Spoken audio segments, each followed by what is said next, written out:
Hello các bạn, chào mừng các bạn quay trở lại với Phát Vlog. Dạo gần đây mình nhận được rất là nhiều câu hỏi của các bạn về chi phí sinh hoạt ở Đức. Các bạn hay hỏi mình là vừa học vừa làm có đủ trang trải chi phí sinh hoạt ở Đức hay không? Du học ở Đức mà không cần xin tiền ba mẹ thì có khả thi hay không? Thì đầu tiên mình khẳng định với các bạn là việc vừa học vừa làm thêm ở Đức để trang trải 100% chi phí sinh hoạt ở Đức là hoàn toàn khả thi ha. Bằng chứng sống của các bạn là mình đang ở đây, mình đang vừa học vừa làm và mình có thể chi trả 100% chi phí sinh hoạt của mình ở Đức hiện tại. Trong video hôm nay thì mình sẽ chia sẻ với các bạn hai nội dung lớn. Thứ nhất là về chi phí sinh hoạt cụ thể ở Đức như thế nào. Thứ hai là những cái công việc làm thêm nào mà sinh viên có thể làm để có đủ thu nhập để trang trải 100% chi phí sinh hoạt ở Đức. Thì mình nghĩ là video hôm nay sẽ rất là bổ ích cho những bạn đang muốn là du học tự túc và độc lập tài chính khi mà du học ở Đức. Trong video thì mình sẽ cố gắng giải thích một cách rất là trực quan cho các bạn về cái chi phí sinh hoạt ở Đức như thế nào, cũng như là cái lương cơ bản ở Đức hiện tại đang ở mức nào, để các bạn có thể nhìn thấy một cái bức tranh toàn cảnh là các bạn đi làm thêm ở Đức theo luật các bạn sẽ có thu nhập như thế này, và cái chi phí sinh hoạt ở Đức nó như thế này, thì cái phần lương của các bạn nhận được có chi trả được cho cái khoản chi phí này hay không. Thì mình sẽ giải cái bài toán này cho các bạn trong video hôm nay, cũng như là mình sẽ recommend cho các bạn một vài cái công việc rất là khả thi để mà một sinh viên có thể làm và chi trả được hoàn toàn chi phí sinh hoạt ở Đức. Cho nên là các bạn nhớ theo dõi đến cuối video để hiểu được làm cách nào để có thể trở nên tự chủ tài chính khi mà sinh sống và học tập tại Đức ha. Đồng hành với mình trong video hôm nay sẽ có Expectrio, thì mình cũng sẽ chia sẻ với các bạn một cái chương trình cấp học bổng của Expectrio.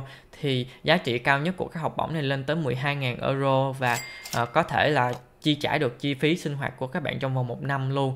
Cái học bổng này rất là giá trị, các bạn nhớ theo dõi đến cuối video để biết cách làm thế nào để đăng ký được cái học bổng này ha. Để mà mình hiểu được cái chi phí sinh hoạt ở Đức á, mình cần liên hệ tới cái khoản chứng minh tài chính mà chính phủ Đức yêu cầu các bạn du học sinh phải chứng minh. Đó là cái khoản tiền 11.208 euro mình chứng minh cho 12 tháng, tương đương với 1 năm chi phí sinh hoạt ở Đức. 11.208 euro này á, thì các bạn nhớ giúp mình nha, cái khoản này rất là quan trọng. 11.208 euro chia đều cho 12 tháng là 934 euro á, đồng nghĩa với việc là mỗi tháng các bạn cần tối thiểu là 934 euro để cho những cái chi phí sinh hoạt cơ bản. Thì ở đây mình sẽ có một cái file Excel để cho các bạn dễ hình dung hơn là 934 euro này mình cần sử dụng cho những cái khoản chi trả nào ha. Cái file này á, mình cũng vẫn đang sử dụng theo cái mẫu tương tự như thế này, tức là cái con số của mình thì nó khác, nhưng mà cái công thức này nè là mình đang sử dụng cho chính bản thân mình luôn. Thì ở đây mình ước lượng theo cái kinh nghiệm cá nhân của mình và cái mức sống ở Đức á, mình làm một cái file mẫu này để cho các bạn dễ hình dung. Đầu tiên cái bảng tính này á, nó là cái kế hoạch chi tiêu trong vòng 1 tháng nha, 1 tháng nha. Cái nguyên lý của cái bảng này nó như sau, là mình sẽ lấy mình sẽ tính là cái thu nhập của mình nè, trừ cho những cái chi phí cố định nè, trừ tiếp cho những cái chi phí mà có thể thay đổi, và còn lại cái khoản dư như thế nào. Thì cái thu nhập ở đây á, hiện tại mình liệt kê cho các bạn là chỉ có plot account thôi nè, là 934 euro. Thì đầu tiên á, là mình sẽ dựa vào cái khoản chứng minh tài chính này để phản ánh cho cái thu nhập nha, rồi để cho các bạn hiểu được là mỗi tháng á, mình cần bao nhiêu tiền để sinh sống ở Đức. Rồi sau cái phần này á, mình sẽ chia sẻ cho các bạn là mỗi tháng các bạn đi làm theo luật ở Đức á, và theo cái mức lương ở Đức thì các bạn nhận được bao nhiêu tiền. Thì chắc chắn là nó phải từ con số 934 này trở lên, chứ nó không có ít hơn. Thì nhưng mà cái đó mình chia sẻ chi tiết hơn cho các bạn sau. Rồi bây giờ các bạn nên hiểu cái chi phí sinh hoạt ở Đức trước, rồi sau đó mình giải thích cụ thể hơn cái phần thu nhập sau ha. Thu nhập ở đây á, mình giả định là mỗi tháng các bạn chỉ có 934 euro thôi. Rồi các bạn cần phải trả tiền nhà. Hiện tại cái dome của mình đang trả là khoảng 340 euro, và thêm 15 euro tiền radio mỗi tháng nữa. Cái đó là bắt buộc, thì mình tính nó thành là 360. Mình có thể thuê rẻ hơn hoặc là mắc hơn, nhưng mà mình nghĩ 360 euro này là một cái khoản trung bình chấp nhận được, không quá rẻ cũng không quá mắc. Chi phí bắt buộc thứ hai là mình phải chi trả là bảo hiểm y tế, là khoảng 130 euro. Thì 130 euro này rất là dư dả cho đa số các bạn sinh viên rồi, trừ khi là các bạn đã ngoài 30 tuổi rồi á, thì nó mới mắc hơn thôi, chứ còn đa số sinh viên học đại học hoặc là thạc sĩ thì sẽ không có phải đóng bảo hiểm y tế mắc hơn cái khoảng 130 euro này đâu. Rồi tiếp theo ở đây mình liệt kê một số cái khoản này. Ở đây là mình dự trù thôi, là có thể là các bạn cần một số cái khoản tiền dịch vụ mà các bạn cần phải đóng mỗi tháng. Thì nó có thể là tiền wifi, nó có thể là tiền điện thoại, hoặc là những cái dịch vụ giải trí. Thì mình dự trù cho các bạn là 60 là cũng tương đối là dư dả cho những cái khoản đó. Tiền nhà, tiền bảo hiểm và những cái khoản đăng ký đó mình đang tạm tính nó là khoảng 550 euro. Tiếp theo là những cái chi phí cũng rất là quan trọng, nhưng mà mình có thể gia giảm được. Thì ở đây á, một cái khoản chi phí lớn mà các bạn cần phải chi trả đó là tiền ăn. Thì ở đây là mình dự trù luôn cả là tiền đi siêu thị nè, mua đồ về tự nấu nè, tiền ăn ngoài nè, và nếu mà các bạn cần phải sống ở ký túc xá thì mình cần phải có cái tiền giặt ủi nữa. Khoản này mình dự trù cho các bạn là 310 euro. Nhưng mà mình nghĩ là nếu mà các bạn cái khẩu phần ăn của các bạn ít hơn, có thể tiết kiệm hơn nữa, thì khoảng 310 euro này là một cái khoản khá là thoải mái cho việc ăn uống. Không có phải chi tiêu tiết kiệm mà ăn uống khắc khổ á nha, chứ không phải kiểu là mình có thể đi ăn hàng quán suốt ngày. Đây là một cái khoản thoải mái nếu mà các bạn tự nấu ăn. Mình có phân rất là rõ nè, là tiền đi siêu thị mình chia ra làm 3 lần trong một tháng. Tiền đi siêu thị á, nó tầm khoảng hơn 200 euro. Xong rồi mình dự trù 50 euro cho các bạn ăn ngoài. Ví dụ như lâu lâu mà bạn bè tụ tập, các bạn đi ăn nhà hàng, hoặc là các bạn đi ăn hàng quán, đi chơi, đi ăn gì đó, thì mình dự trù là 50 euro. Nếu mà các bạn khẩu phần ăn của các bạn ít và các bạn đi siêu thị thường xuyên ở những cái siêu thị mà bình dân hơn á, thì các bạn sẽ tiết kiệm được hơn cái tiền này. Chắc mình nghĩ có thể là tiết kiệm được khoảng 40 euro luôn á, với điều kiện là các bạn không ăn vặt nha. Nếu mà các bạn ăn vặt thì mình nghĩ là nó cũng vô chừng lắm. Mình cũng không biết, tức là thói quen ăn, mình không có ăn vặt nhiều, cho nên mình cũng không có biết được là mình sẽ tốn bao nhiêu tiền cho khoản ăn vặt. Nhưng mà bạn nào có thói quen ăn vặt thì cân đối thì thu chi kỹ hơn. Ok. Còn 200 tới 240 này thì mình nghĩ là cũng khá là thoải mái để các bạn có thể gia giảm được tiền đi siêu thị và tự nấu ăn. Rồi, tiền giải trí thì ở trên này á, mình đã chừa tới 60 euro. Thì những cái tiền đăng ký hàng tháng rồi thì mình đã tính luôn cho các bạn. Nếu mà các bạn đăng ký Disney Plus hoặc là những cái nền tảng chiếu phim trực tuyến á, thì 60 euro này cũng khá là đầy đủ cho cái chuyện đó rồi. Thì ở đây mình chỉ có để thêm 10 euro để cho các bạn, nếu mà các bạn có chơi thể thao, đi bơi. Tại vì sinh viên á, nếu mà các bạn đi bơi hoặc chơi thể thao mỗi lần á, cũng khá là rẻ. Ví dụ như mình hay đi bơi thì mỗi cái vé đi bơi tầm 2 đồng, 3 đồng gì thôi. Thì một tháng, ví dụ như mỗi tuần các bạn đi một lần thì 10 tới 15 euro là vừa đủ cho các bạn rồi. Hoặc là các bạn cũng có thể đăng ký những cái hoạt động thể thao ở trong trường của các bạn thì nó rất là rẻ, khoảng chừng 20-30 euro trong suốt 6 tháng luôn. Thì nó rẻ hơn. Rồi các bạn có thể chọn yoga, bơi lội, đánh cầu lông rồi này nọ các thứ. Thì cái tiền chơi thể thao á, mình nghĩ không có tốn nhiều. Thì mình để ở đây 10 euro cho các bạn thôi. Tổng cộng những cái chi phí này mình vừa liệt kê cho các bạn á, là cũng mình dự trù là khá là thoải mái cho từng cái nhóm chi phí rồi. Cho nên là ở đây á, mình vẫn còn dư được 60 euro. Thì 60 euro này mình sẽ để dành để mỗi 6 tháng mình cần phải đóng 300 euro tiền học phí á. Thì đó, nếu mà các bạn follow theo cái kế hoạch chi tiêu này á, thì mình sẽ có vừa đủ chi phí sinh hoạt và có luôn tiền đóng tiền học phí mỗi kỳ học luôn. Nhưng mà nhắc lại là những cái khoản đó, những cái khoản chi tiêu này á, là mình đã dự trù hơi dư cho các bạn chút xíu rồi. Thì nếu mà các bạn chi tiêu mà hợp lý hơn nữa, các bạn có thể tiết kiệm hơn nữa, thì các bạn sẽ dư ra một cái khoản tiền tiết kiệm nữa nha. Đó là xong về phần chi phí sinh hoạt ở Đức rồi đó. Mình cứ tạm hiểu là mỗi tháng các bạn cần 934 euro để chi tiêu ở Đức.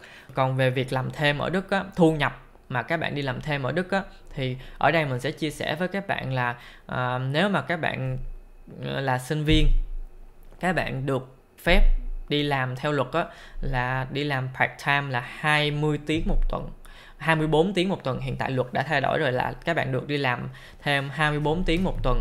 Tiếp theo là mình sẽ chia sẻ về cái mức lương tối thiểu mà các bạn đi làm thêm bán thời gian ở Đức các bạn có thể kiếm được. Hiện tại chính phủ Đức đang quy định cái mức lương tối thiểu là 12,41 euro trên 1 giờ làm việc. Thì các bạn là sinh viên thì các bạn được đi làm bán thời gian 24 tiếng trên một tuần. Thì mình sẽ nhân lên là lấy 12,41 euro nhân cho 24 tiếng một tuần. Rồi mình lấy cái khoản đó mình nhân cho 4 tuần là ra được 1 tháng. Các bạn sẽ kiếm được ít nhất là 1.200 euro trên 1 tháng. Đây là cái mức tối thiểu mà các bạn có thể kiếm được nha. Cái này không phải là cái mức trung bình, mà đây là cái mức tối thiểu luôn. Tức là chắc chắn là ít nhất nếu mà các bạn đi làm thêm theo luật ở Đức là các bạn sẽ kiếm được 1.200 euro trên 1 tháng.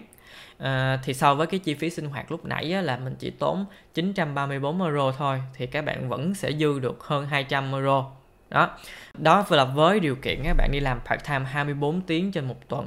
Tức là có những công ty người ta trả theo cái mức đúng cái mức 12,41 euro này luôn. Nhưng mà đa số mình thấy là người ta thường là sẽ trả hơn. Mình lấy ví dụ là cái công việc hiện tại mình đang làm thì người ta trả hơn cái mức này một xíu. Đây là cái mức lương theo giờ, người ta còn chưa tính những cái khoản trợ cấp, ví dụ là tiền ăn uống, tiền tàu xe và tiền hoa hồng. Nếu mà các bạn làm trong những cái lĩnh vực mà bán lẻ hoặc là dịch vụ thì các bạn còn được trả thêm hoa hồng nữa, thì các bạn sẽ kiếm được hơn cái khoảng 1.200 euro này nữa, thì sẽ rất là dư dả để các bạn trang trải được cái chi phí sinh hoạt ở Đức. Các bạn yên tâm là các bạn làm 24 tiếng một tuần, tức là 3 ngày full time một tuần đó, thì các bạn vẫn còn 4 ngày còn lại để các bạn học. Và vào những cái kỳ thi hoặc là kỳ ôn thi rồi này đó, thì các bạn vẫn có thể xin nghỉ được. Tức là mỗi năm á, ở Đức các bạn sẽ có 16 tới 18 ngày nghỉ part time á, là các bạn có thể là xin phép năm á, các bạn nghỉ luôn 2 tuần để ôn thi cũng được luôn. Tức là các bạn chỉ cần có lên kế hoạch trước thôi, và 2 tuần đó các bạn vẫn được trả lương bình thường. Đó là xong về cái phần chi phí sinh hoạt và cái mức lương tối thiểu. Ngoài đi làm ra thì các bạn còn một cách nữa để có thu nhập, đó là tìm học bổng. Những cái quỹ học bổng rất là phổ biến ở Đức, như là học bổng chính phủ Đức nè, xong rồi học bổng Erasmus nè. Thì hai cái dạng học bổng này á, nó không có đủ cho các bạn chi trả 100% chi phí ở Đức nha. Người ta cũng hỗ trợ khoảng tầm 300-400 euro, thì cái này cũng cover được tiền nhà. Và như đầu video mình có chia sẻ cho các bạn á, là đồng hành với mình trong video hôm nay thì có Expectrio á. Expectrio năm nay có một cái chương trình cung cấp học bổng cho các bạn là tới 12.000 euro. Thì 12.000 euro này là các bạn có thể chi trả được chi phí cho một năm du học ở Đức luôn á. Một năm sinh sống ở Đức là mình cần khoảng 11.208 euro như mình chia sẻ lúc đầu á, thì cái học bổng này của Expectrio nó lên tới 12.000. Điều kiện để đăng ký cái học bổng này cũng rất là dễ thôi, là các bạn khi mà chứng minh tài chính các bạn cần mở tài khoản khóa, thì các bạn chỉ cần đăng ký cái gói Value Package với Expectrio thì các bạn đã đủ điều kiện để đăng ký cái học bổng này rồi. Để mình show cái website cho các bạn nha. Cái học bổng của Expectio năm 2024 này á, giải nhất là các bạn sẽ nhận được 12.000 euro, sẽ có giải nhì, giải ba cho tới giải thứ 10. Thì cụ thể thì các bạn sẽ tìm hiểu được ở trên website của Expectio, mình sẽ để link bên dưới cho các bạn ha. Ở đây mình sẽ sơ lược cho các bạn về cái cách đăng ký thôi. Điều kiện là các bạn chỉ cần mở gói value package như là mình nói lúc nãy á. Ở trên website của Expectio á, mình sẽ để link bên dưới cho các bạn, thì có đầy đủ thông tin, các bạn có thể tìm hiểu ở trên đó, rồi các bạn đăng ký. Sẽ có một cái form để các bạn điền thông tin vào và đăng ký. Ok, bây giờ tổng kết lại nha. Vừa rồi là mình đã chia sẻ hết những cái thông tin rất là quan trọng cho video hôm nay. Thì bây giờ mình sẽ tổng kết nhanh lại cho các bạn nha. Trong video hôm nay mình đã chia sẻ cho các bạn về cái chi phí sinh hoạt ở Đức nè, giải đáp được cho các bạn thắc mắc là làm thế nào để có thể là vừa học vừa làm để trang trải cho chi phí du học ở Đức á, thì rất là khả thi, hoàn toàn khả thi. Ngoài ra nếu mà các bạn chi tiêu hợp lý thì có thể tiết kiệm được một cái khoản cũng tương đối là đáng kể. Cuối cùng là cái học bổng của Expectio trong năm 2024. Giá trị cao nhất của học bổng này á, lên tới 12.000 euro, là tương đương với chi phí sinh hoạt trong vòng 1 năm sinh sống ở Đức luôn. Các bạn nhớ là lưu lại cái thông tin này để apply, đặc biệt là đối với những cái bạn mà đang làm hồ sơ xin du học Đức rồi á, thì các bạn cần phải lưu lại thông tin này ngay và mở gói value package ngay để đủ điều kiện đăng ký cái học bổng này ha. Đối với bạn nào mà đang cần mở tài khoản khóa để chứng minh tài chính á, thì các bạn có thể sử dụng cái link đăng ký bên dưới của mình. Hiện tại là mình đang có một cái offer rất là tốt cho các bạn. Đối với những bạn mà đăng ký value package với Expectio mà bằng link của mình á, thì các bạn sẽ được hoàn tiền 15 euro từ cái deal của mình, và 69 euro từ Expectio nữa, là tổng cộng các bạn sẽ được hoàn tiền lên tới 84 euro. Mới đầu mình định đó là chỉ mở cái deal này trong tháng 7 là tháng sinh nhật của mình thôi, nhưng mà sắp tới là cũng có nhiều bạn khác cũng đang cần mở thêm tài khoản phong tỏa, thì mình sẽ extend cái deal này cho tới tháng 8 luôn. Thì từ đây cho tới hết tháng 8, nếu mà các bạn mở value package với Expectio mà bằng link của mình á, thì các bạn sẽ nhận được hoàn tiền 84 euro thay vì chỉ có 69 euro thôi đó. Thì các bạn nhớ đăng ký bằng link của mình ha. Đừng có bỏ lỡ cái deal này. Rồi, nếu mà các bạn thấy video này hữu ích á, thì nhớ subscribe cho mình để đừng có bỏ lỡ những cái video tiếp theo. Mình sẽ chia sẻ rất là nhiều thông tin bổ ích khác. Nhấn cái nút chuông thông báo kế bên để đừng có bỏ lỡ những cái video tiếp theo. Nếu mà có thắc mắc gì thì các bạn cứ comment bên dưới cho mình ha.